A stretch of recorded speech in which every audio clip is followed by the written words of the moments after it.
हरिओम। कल हमने देखा था भुजंगासन, उत्तान पादासन, उत्तान पादासन, द्विपाद। आज हम सीखेंगे भुजंगासन, वक्रहस्त और उत्तान पादासन, एक पाद। भुजंगासन के भी दो टाइप्स हैं, एक सरल हस्त है और दूसरा है वक्रहस्त।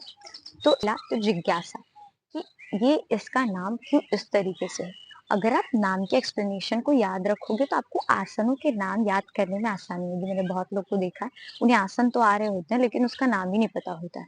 तो अगर पूछते हैं कि आप ये आसन जानते हो, लोग किस तरीके से बिहेव करते हैं, तो हमेशा अगर आपको एक्सप्लेनेशन याद रहेगा तो आसनों के नाम याद करने में आपको आसानी होगी।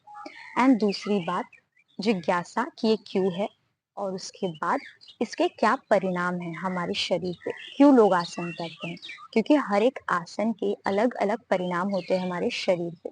और तीसरा, इसकी कालावधि, कितने ड्यूरेशन तक इसको टिका के रखने पर इसके फायदे हमें मिलते हैं। और चौथा, किन्हें मतलब क्या सावधानी होनी चाहिए और किसे इन्हें नहीं करना चाहिए, इस बात का ध्यान रखिए।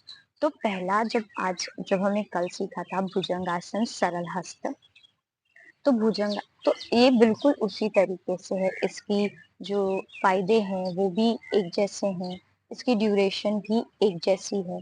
हाँ, इसे करना कैसे है, तो इसे 2 अंकों में करना है, बस 1 अंकों में करना था, और भुजंग आसन वक्रहस्त 2 अंकों में करना है।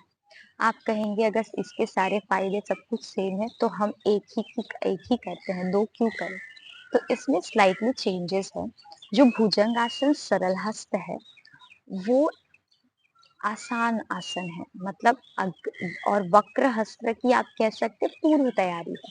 अगर आप, और मोस्टली सब आप देखेंगे तो अगर कोई भुजंग आसन करे तो वो वक्र हस्त करते हैं, ना कि सरल हस्त करते हैं, जिसमें हम अपने बिना हाथों के सहारे से अपने नाभि के ऊपर का भाग जमीन से उठा के हवा में रखते हैं, और मेरुदंड ज्यादा से ज्यादा हमारा जो गर्दन है वो पीछे की तरफ करते हैं। इवन जब हम इसका निरंतर अभ्यास करने लगेंगे तो मतलब बिना हाथ जमीन पे टिकाए भी आपका नाभि के ऊपर का शरीर हवा में होगा, तो इसीलिए इसे वक्रहस्त कहते हैं। और जो भुजंग आसन सरल हस्त है उसकी ये एडवांस, मतलब एक लेवल ऊपर की आसन है वक्रहस्त। तो आज हम इसे देखेंगे कि कैसे करना है। तो इसे 2 अंकों में करना है, और इसकी पूर्व स्थिति जो है ये विपरीत शयन स्थिति का आसन है। तो हम पहले याद रखेंगे कि कौन से आसन को कौन सी स्थिति में करना है। तो वक्रहस्त को हमें विपरीत शयन स्थिति में करना है, और देखेंगे उसे कैसे करना है। तो पहले स्थिति लेंगे इसकी।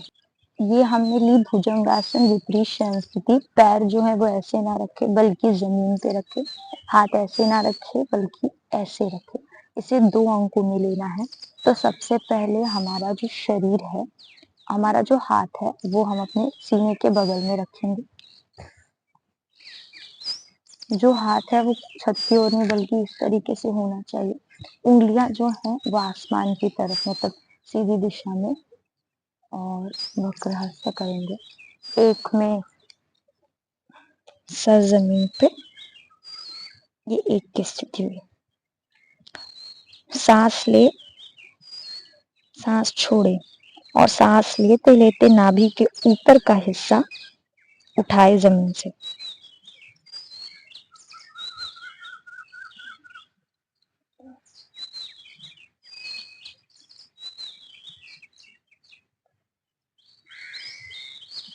कमर को नीचे दबा के रखे और हाथों को सिर के, कमर पे ज्यादा से ज्यादा प्रेशर आएगा, और धीरे से छोड़े। एक, ये स्थिति है। 2, तो इस तरीके से हमें आसन वक्रहस्त में हमारा जो पैर है, हमारी जांघें ऊपर नीचे, सिर्फ नाभि के ऊपर का हिस्सा ऊपर होना चाहिए, बाकी सारा धड़ नीचे होना चाहिए।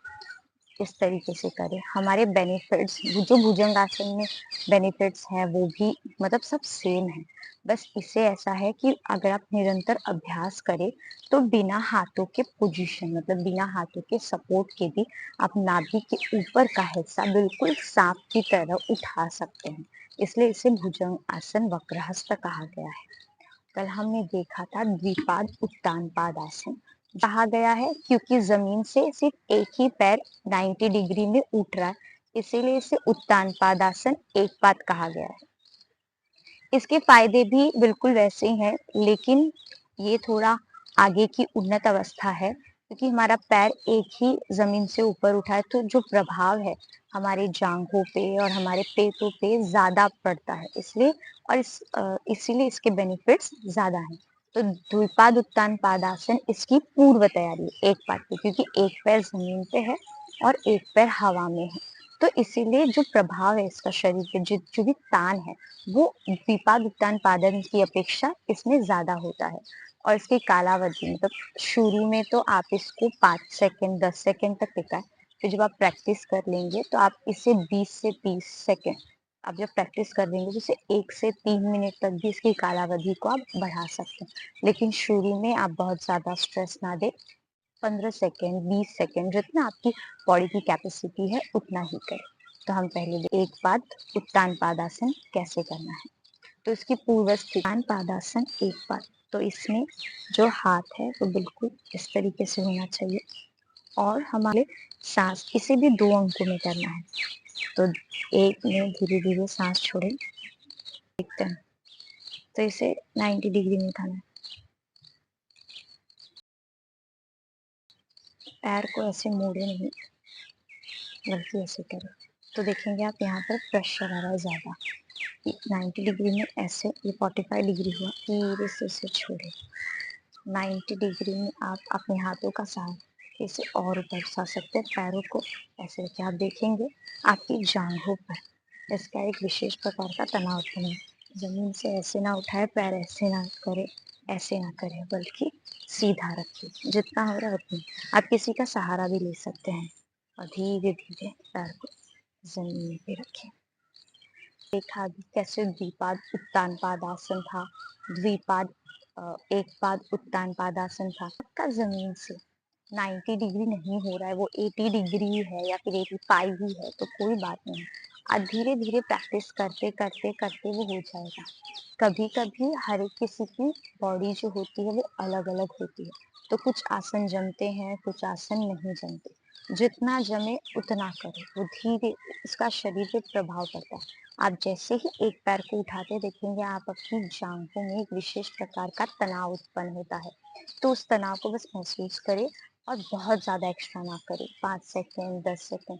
आप धीरे धीरे आप जैसे जैसे अपनी कालावधि को बढ़ाते जाओगे और उसके फायदे फिर आपको आसनों में मिलते जाएंगे। इसके आसन जो द्विपाद उत्तान पादासन के जितने भी परिणाम है उससे ज्यादा परिणाम इस उत्तान पाद एक पाद उत्तान पादासन में मिलता है, क्योंकि एक पैर जमीन पे होता है और एक पैर हवा में होता है, तो उसके ये उन्नत अवस्था है, तो इसका परिणाम भी वैसे ही सेम मिलता है, लेकिन और ज़्यादा अच्छे तरीके से। तो धीरे धीरे आप जैसे जैसे इसकी प्रैक्टिस करते जाओगे आपको सारे आसन जमने लगेंगे। अभी आप अपना अभ्यास निरंतर जारी रखिए। अगर आपको कोई भी परेशानी हो रही है या कुछ नहीं समझ रहा है या मैं बहुत फास्ट जा रही हूँ, तो प्लीज़ कमेंट बॉक्स में कमेंट कीजिए। अच्छी लगी तो प्लीज़ लाइक शेयर और सब्सक्राइब कीजिए और आप अपना योगाभ्यास निरंतर जारी रखिए। हरिओम।